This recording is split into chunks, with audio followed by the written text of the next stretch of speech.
आंखें, मुंह और हाथ। ठीक है, ये हमारे शरीर के मुख्य 3 अंग पूरे तो है और सभी अंग बहुत काम के हैं। अगर कान नहीं हो तो आवाज नहीं आएगी, आंखें नहीं हो तो देख नहीं पाएंगे, पैर नहीं हो तो चल नहीं पाएंगे, मुंह नहीं हो तो बोल नहीं पाएंगे। ठीक है, सही है। और ये हमारे शरीर के मुख्य भाग हैं। परंतु क्या ये हम इन शरीरों के अंगों को पाप के लिए समर्पित करना है या परमेश्वर के लिए समर्पित करना है? ये परमेश्वर का कार्य करने चाहिए या शैतान के काम करने चाहिए या संसार के? देखो, ये ध्यान में रखना, ये संसार में है, मगर बाइबल कहती है कि परमेश्वर ने आपको इसीलिए चुना ताकि तुम परमेश्वर की महिमा बन जाए। आमीन, हालेलुया। और इसीलिए इन तीनों अंगों को अगर आप पकड़ोगे तो, और ये तीनों अंगों को अगर आप परमेश्वर की महिमा के लिए यूटिलाइज करोगे, उपयोग करोगे, तो यही अंग आपको आत्मिक बनाते जाएंगे। क्या बोलना, क्या बोलेंगे? आत्मिक। ये आध्यात्मिक रीति पर बड़े अच्छे से काम करते हैं, ये ध्यान में रखना। पैरों से छोड़ो, मगर आपको 3 जो मैं बता रहा हूं, ये आध्यात्मिक बनने में और आत्मिक रीति पर बढ़ने में आपकी पूरी मदद करेंगे।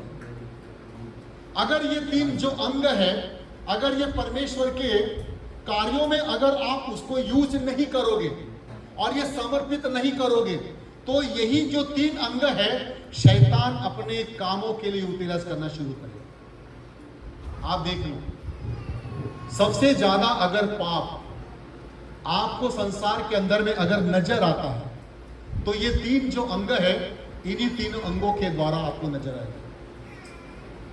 आमीन, आप समझ रहे? क्योंकि आंखें देखती है, आंखें देखती है और हाथ उन कार्यों को पूरा करता है, और मुंह जब चलता है तब, है ना, तो बड़ी बड़ी तूफान लगा देता है, बड़ी बड़ी आग लगा देता है घरों के अंदर में। हालेलुया। एक बड़ा इंसिडेंट हमारे भारत में हुआ, अहमदाबाद में, बहुत बुरा हुआ। ठीक है, ये हमारे भारत में शायद ये पहली दुर्घटना है ईमान की जिसमें केवल एक व्यक्ति बचा, बाकी सब लोग, मतलब वहाँ पे जो रोड पे भी थे, वो भी लोग जो रोड के किनारे में थे, बिल्डिंग के आसपास में, वे सब जल गए,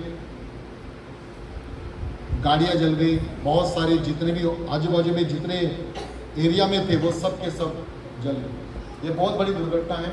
ठीक है, हमारे भारत में ऐसी दुर्घटना न हो, इसके लिए हमेशा प्रार्थना करना अपने भारत के लिए। Hallelujah, praise the Lord. तो बाइबल क्या बोलती है, चलिए अभी हम लोग अपनी प्रार्थनाओं में याद रखेंगे। ठीक है, क्योंकि उसमें सबसे ज़्यादातर क्रिश्चियन लोग भी बहुत सारे लोग थे, है ना, जो उस प्लेन के अंदर में बैठे थे। तो प्रार्थना करना, ठीक है, उनके परिवार को शांति मिले, क्योंकि किसी का एक ही बेटा था, कोई के पूरा का पूरा परिवार, मतलब एक पूरा का पूरा परिवार खत्म हो गया। ऐसे कई परिवार, कई बेटियां जो बाहर में काम करती हैं विदेशों में, वो भी उसी प्लेन के अंदर में थी। यहाँ तक कि हमारे विजय रूपानी जो हमारे मंत्री है अहमदाबाद के, सीएम थे, वो भी उस प्लेन के अंदर में थे, वो भी चले गए।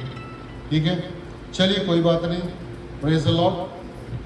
हमारी प्रार्थना उन लोगों के साथ में, परमेश्वर उन परिवारों को बड़ा आशीष दे और इस परिस्थितियों से बाहर निकालें। आमीन, हालेलुया।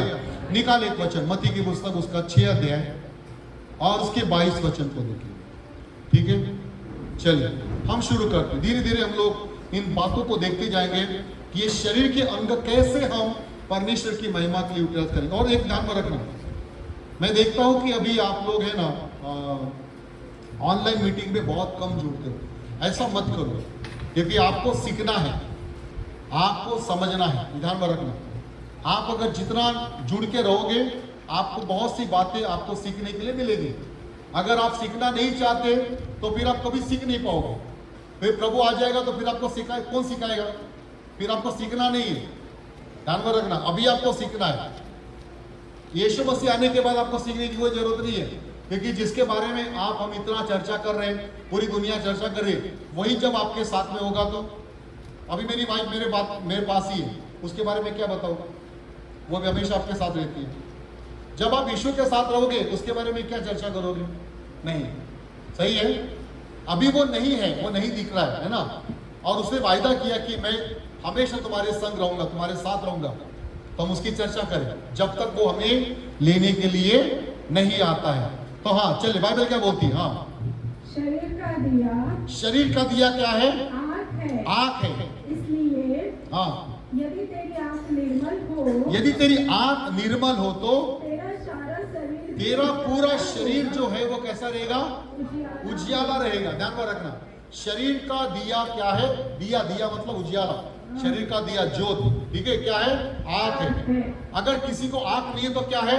उसके जीवन में अंधकार है, पूरा अंधकार है। ये ध्यान में रखना, वो जीवन जीने का वो कोई सार्थक नहीं है। मगर लोग जीते हैं, अंधे लोग जो होते हैं वो भी, जिनकी आंखों में रोशनी नहीं होती, वो तो जीते हैं, मगर एक अंधकार का जीवन जीते, केवल महसूस करते और वैसा ही चलते। मगर ये ध्यान में रखना, हमारा शरीर का सबसे मुख्य अंग क्या है? आँख, ठीक है।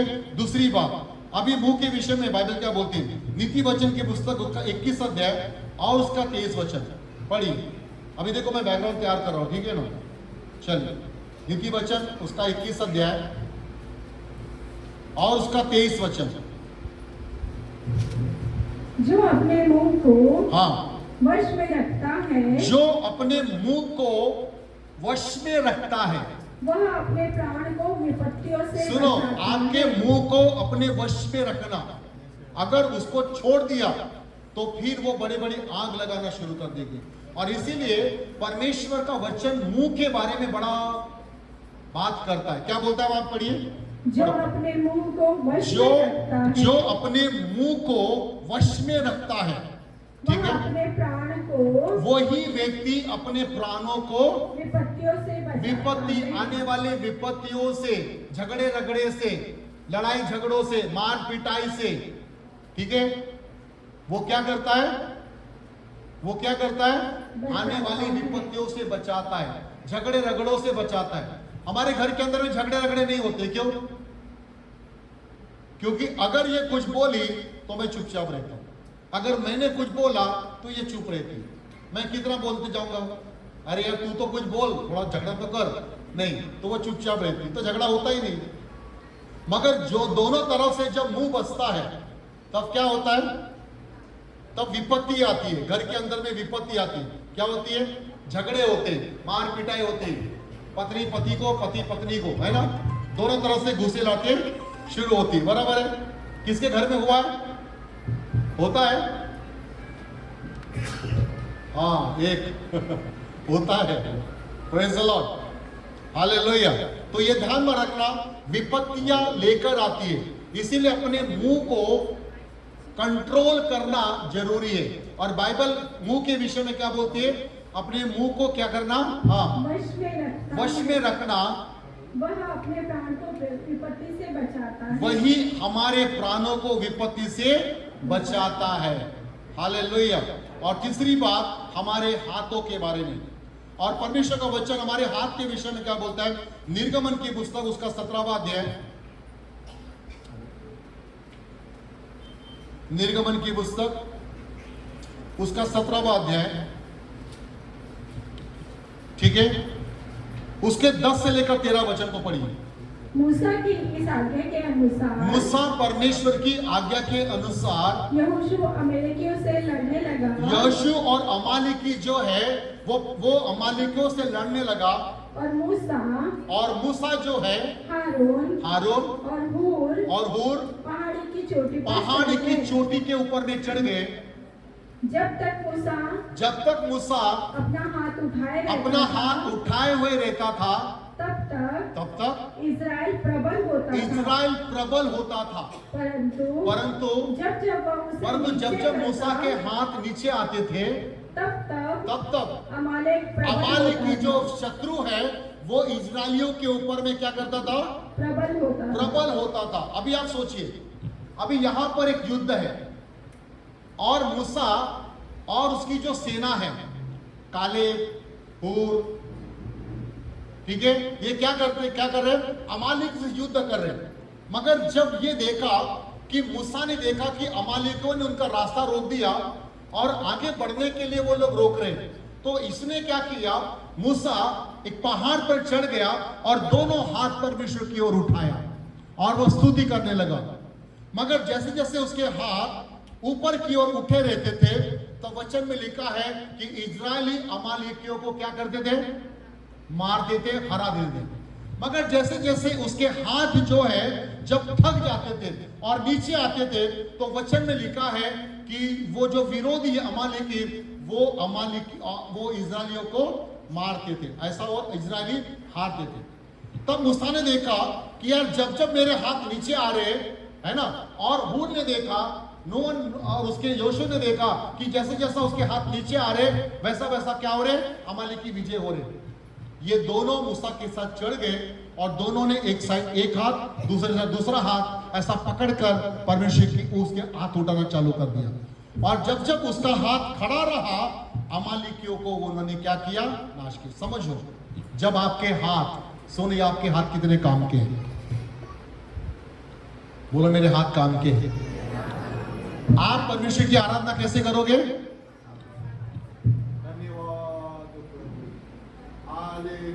नहीं, कैसा करने का?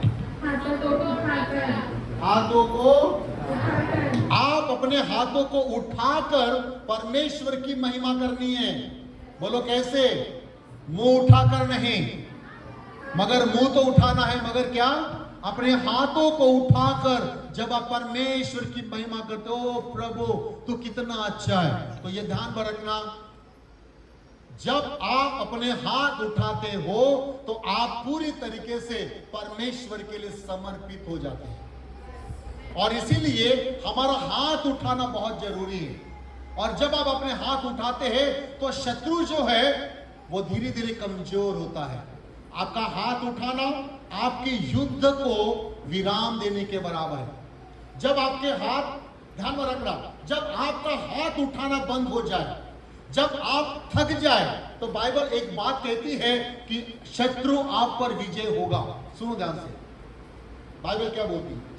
जब आपके हाथ, सुनो, जब परमेश्वर के लिए उठकर खड़े होते हैं तब शत्रु अपना हार मानता है। मगर जब आपके हाथ थक जाते हैं, जब आपकी सोच थक जाती है, जब आप नहीं सोचते हो कि मुझे परमेश्वर की आराधना करनी है, मुझे परमेश्वर को ऊंचा करना है, अगर आपने ये सोचा तो ये ध्यान में रखना, अगर आप अपने हाथों को इस संसार के लिए यूटिलाइज करोगे तो शत्रु आप पर प्रबल होगा।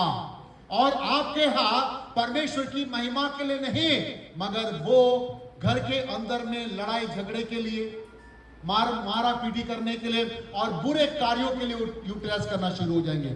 इसीलिए हमेशा ध्यान में रखना, जब भी आप अपने हाथों के द्वारा परमेश्वर की महिमा करोगे, शत्रु आपके घर से हार जाएगा, शत्रु आपके जीवन से हार जाएगा। आमीन, हालेलुया। क्या आप अपने घर से बुरी चीजों को निकालना चाहते हो?